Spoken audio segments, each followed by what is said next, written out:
Vetancast Séries, autoridades no assunto. Olá pessoal, bem-vindos ao Vetancast, ao podcast oficial da Vetanco. Sou Bruno Giacomelli, coordenador do território Aves, e estamos na terceira entrevista do módulo Alfitóbios de Aperinos, com o tema Influência do cascudinho na produção de aves, com a professora e pesquisadora Maristela Louvato. Muito obrigado, professora, por aceitar o nosso convite. É uma honra ter a senhora como nossa convidada especial aqui hoje. Então, a professora Maristela, ela é médica veterinária, mestre pela Universidade de Santa Maria, doutora pela Universidade Federal do Rio Grande do Sul, trabalhando em sanidade avícola desde 1990, tem uma ampla experiência na área, é membro da Academia Rio Grandense de Medicina Veterinária e conselheira do Conselho Regional de Medicina Veterinária do Rio Grande do Sul, que é a sua atual função hoje. Também foi responsável pela organização de diversos eventos da área de sanidade avícola e orientadora de diversas pesquisas na área. Doutora, seja muito bem-vinda ao nosso Vetancast e muito obrigado novamente por aceitar esse convite conosco. Boa tarde, eu agradeço muito o convite, sempre é uma alegria trabalhar com uma empresa do porte da Vetanco, né, que tanto contribui para a agricultura, para a sanidade avícola, e temos um relacionamento já de muito tempo. Então, vamos lá. Então, professora, qual é a representatividade do cascudinho dentro da produtividade do frango de corte?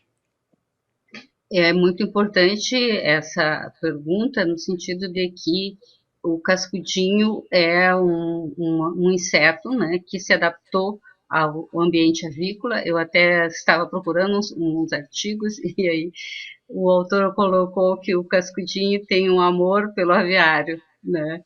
Então, é onde ele se instalou, se adaptou e a gente está até hoje tentando resolver essa situação.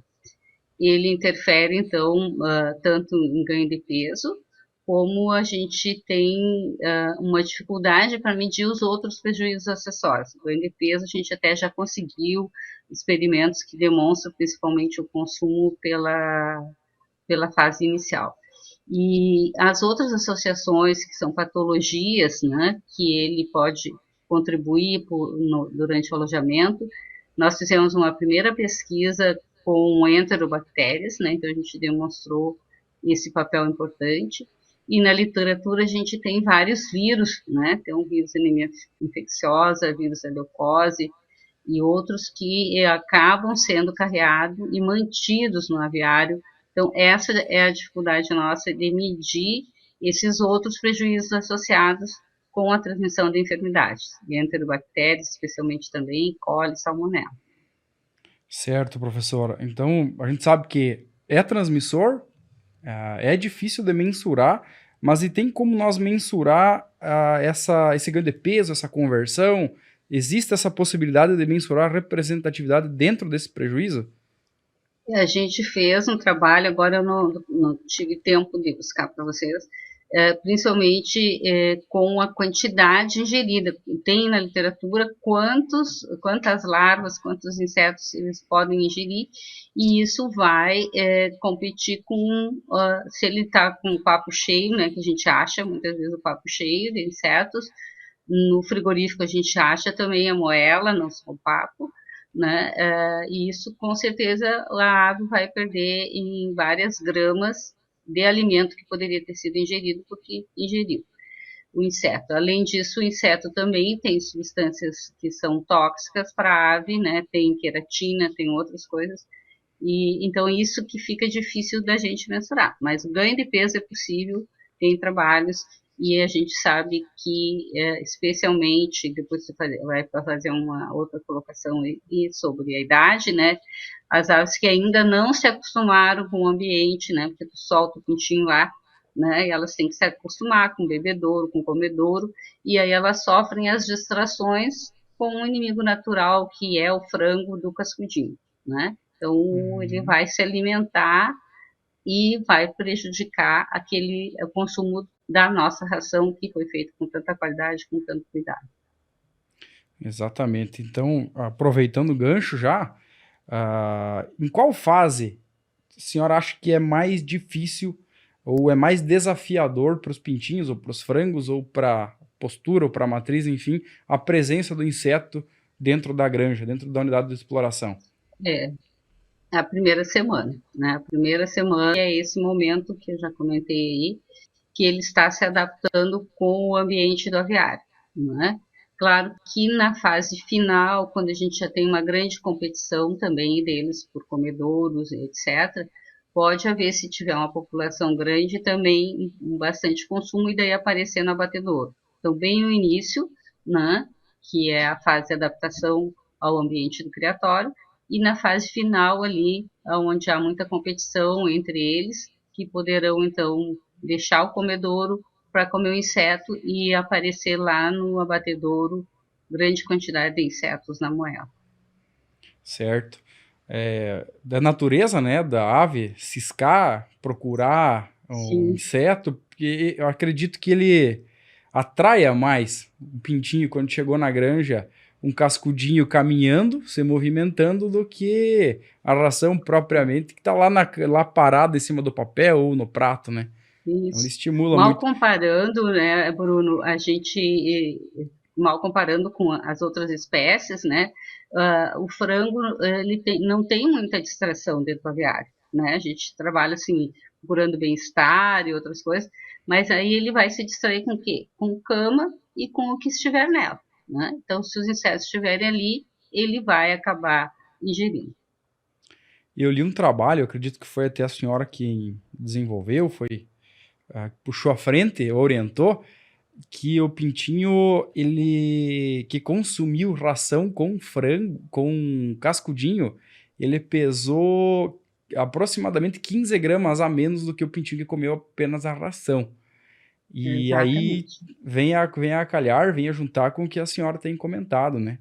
E tem uma citação que, se não me engano, um pintinho ele tem capacidade de consumir 450 larvas por dia, se ela tiver Exatamente. em excesso aí na atividade. Em excesso, né? Então, assim, a gente, é claro que quando tu faz em laboratório, nossas baias, nossos locais de experimentação, não traduzem a realidade de um aviário, né? Que é sempre um pouquinho diferente. Mas Claro. a gente vê que se ele tiver o acesso e tiver disponível, ele vai comer mesmo, né? E interferir nisso 15 gramas, 20 gramas, no somatório, né? Nós poderemos ter muita interferência em ganho de peso e conversão alimentar. Alguns pesquisadores até falam que cada grama que o frango deixa de colocar a mais nos 7 dias, ela representa 10 gramas do último. Então, se o pintinho Sim, deixou de colocar 15 gramas a menos nos 7 dias, ele vai deixar de produzir 150 gramas no último. Então, ele acaba ficando um dia e algumas horas a mais na propriedade, né? Então, isso vai impactar na e conversão eu alimentar. e a outra coisa é que daí como compacta nisso, nem todos os frangos comeram isso, né? Um comeu mais, um comeu menos. Nós vamos ter interferência também na uniformidade do lote, né? Então a gente quer para o próprio abate, para o próprio pro trabalho da empresa, que a gente tenha uma uniformidade. Então, quanto mais a ingestão do inseto, mais desuniforme vai ser o lote, né? Então, isso vai interferir lá no abatedouro também. Certo? Aproveitamento de carcaça e tudo mais, né? Isso aí. E de acordo com a sua experiência, quais são as perspectivas futuras para o controle de oftóbios, de cascudinho mesmo? A gente trabalhou bastante já, né, todo mundo com muitos químicos, mas hoje a gente já está com pesquisas bem avançadas com produtos naturais, né, que são derivados de plantas, né, e a gente, às vezes, nós veterinários temos um pouco de dificuldade de isolar o princípio ativo, né, então tu Uhum. sabe que começou alguns trabalhos com a planta e hoje a gente já conseguiu, mas falta às vezes para o médico veterinário o apoio do químico, de quem nos faça isolar realmente, ó, isso aqui funciona, mas qual é o princípio ativo que funciona? Para daí se purificar e poder até sintetizar, né, o princípio ativo daí dessas plantas, né? A gente sempre também tem que pensar que tudo que a gente tem, né, dos piretróides, organofosforados e até citronela, outras coisas, todos eles têm algum risco, algum resíduo, né? Mesmo, por exemplo, sendo a citronela um produto natural, a gente se preocupa também com algum odor, né? Às vezes o frango é rejeitado no mercado por causa de algum resíduo desse tipo, né? Então não é só a ingestão ou a toxicidade para a ave, mas também algum resíduo na carcaça para a saúde pública que a gente tem que cuidar, né? E, por exemplo, o metilxantina e outros produtos que estão aí sendo pesquisados, a gente, por enquanto, não observou esse tipo de problema, né? Então, o futuro é algum produto da nossa flora, né, de preferência que seja também barato, né, que é sempre a busca de um produto que une as necessidades da indústria e do avicultor, né? Então, esperamos que em breve tenhamos novidade no mercado desses produtos derivados de plantas, né, e que algumas empresas já estão pesquisando no exterior. No Brasil, a gente tem algumas universidades também em busca dessa resposta do melhor produto para o controle do cascudinho. Legal. E até Nós, que... Pode continuar. nós fizemos um trabalho que até está publicado com gás fosfina, foi 100% eficiente. E o nosso bolsista, né, estava lá trabalhando com ele aplicava uma placa com cascudinho e não sei o que, aplicou gás fosfina, pegou fogo na placa. Eu digo, já enxerguei um aviário pegando fogo. Olha, ele é ótimo, mata até o aviário. Mata até o aviário. Né? Exatamente. Então, assim, a gente tem produtos no mercado que poderiam até funcionar, que funcionam para outros insetos, mas que na situação de um ambiente de aviário não é possível usar. Né? Então, vamos buscar aí a resposta com produtos naturais e que não tragam algum prejuízo para o aviário e para os frangos. Ótimo. E até que nós não temos esse acesso a esses produtos naturais com competitividade, com resultados eficientes, o que tu considera como importante ou crucial na escolha de um inseticida ou no momento da aplicação? É uma resposta bem difícil, né, que a gente considera, né? Hoje, a gente tem os produtos sendo usados com muito cuidado, né, no sentido de evitar resíduos, o manejo correto de cama, né, o que já funciona. Nós temos os trabalhos com temperaturas, né, temperaturas muito frias ou muito quentes poderão trazer prejuízo para o inseto, né? E a aplicação do que a gente tem hoje, seguindo a orientação técnica, né, tantos produtos organofosforados, se possível, retirar, mas os piretróides ainda estão aí no mercado com bastante, como é que a gente diz, uso, né, praticamente é o que o pessoal utiliza, né, mas hoje já tem algumas pesquisas mostrando da resistência, né. Certo. Então, uma dificuldade que eu acho é esse trabalho de como a gente usar melhor o piretróide para evitar essa resistência. Qual é o mecanismo que o cascudinho está fazendo para desenvolver essa resistência, né? Isso talvez fosse uma pesquisa bem interessante, como é que essa resistência ocorre e se tem alguma coisa que a gente pode fazer para evitar isso, né? Então, no uso de algumas controles de pragas, a gente observou como na coccidiose a rotação de princípios ativos, né? Tu usa num ciclo um princípio ativo e no outro. Talvez para o cascudinho fosse assim interessante usar um produto numa fase e outra noutra fase do aviário, de maneira que a gente não estimule o desenvolvimento da resistência. Então, essa é uma ideia que poderíamos pensar, né, o piretróide um período, outro produto químico no outro período, como a gente faz com coccidiose. Talvez isso seja algo para a gente testar e evoluir enquanto a gente não chega no produto ideal. É importante. Legal a sua colocação. Eu percebo, rodando a campo, que em muitos casos não se tem o uso de uma dose correta, ou a aplicação ela não é uniforme, seja de qualquer outro produto, ou quando você fala em fazer rotação, você faz rotação de nome e não se faz rotação de princípio ativo. Exatamente. Isso é muito importante, disse tudo. Olha, nós temos um avicultor que trabalha muito. Eu tenho que elogiar o trabalho do nosso avicultor, né? É um trabalho muito extensivo e às vezes por algum motivo alguma coisa se deixa de lado, né? E isso é importante. Seguir a orientação do fabricante é a primeira coisa e nem sempre acontece, né? Então Exatamente. uma vez eu fui num aviário que estava com problema de queda de postura. Ao entrar no aviário, estava junto um terneiro entrando e consumindo a ração das galinhas. E aí o cara distribuía a ração, faltava a ração para o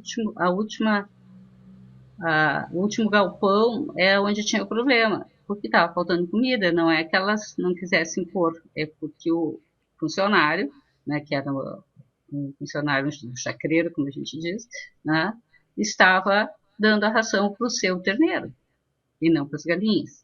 Né? E eu só descobri isso indo lá, porque a gente vai analisar a ração está ok, né?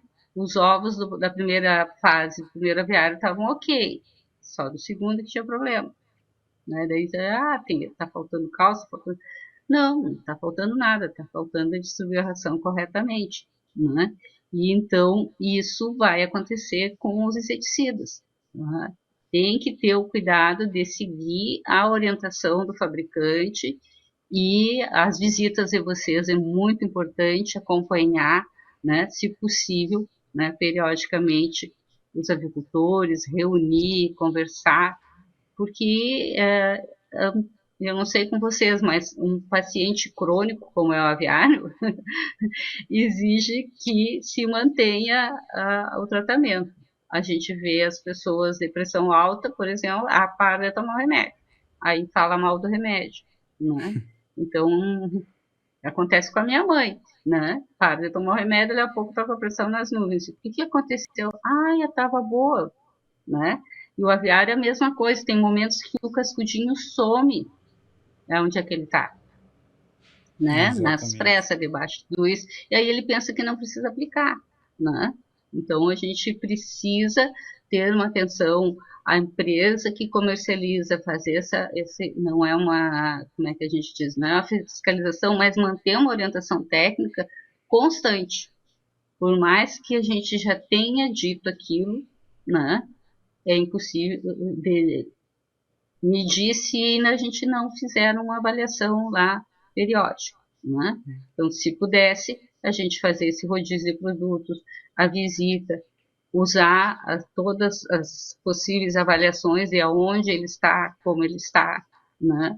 E aí, consequentemente, a gente vai poder, enquanto não surge nada melhor, utilizar de forma mais precisa o produto que nós temos na mão. Né? Isso é muito importante. O avicultor tem muito trabalho, né? E a gente precisa estar do lado dele. Exatamente. É, E é, estar do lado. é a terceira conversa do dia e a terceira pessoa que fala que as pessoas são importantes dentro do processo, né? Então, Muito, a muito assistência importante. técnica, ela continua sendo E fundamental, o importante. olho do dono, do funcionário, as pessoas estarem conscientizadas em usar todas as ferramentas de forma correta, o Correto. uso de produtos registrados no Ministério da Agricultura, não fazer loucura, né? E ir no feijão com arroz É, bem feito. eu digo assim, a gente isola um princípio ativo, tá?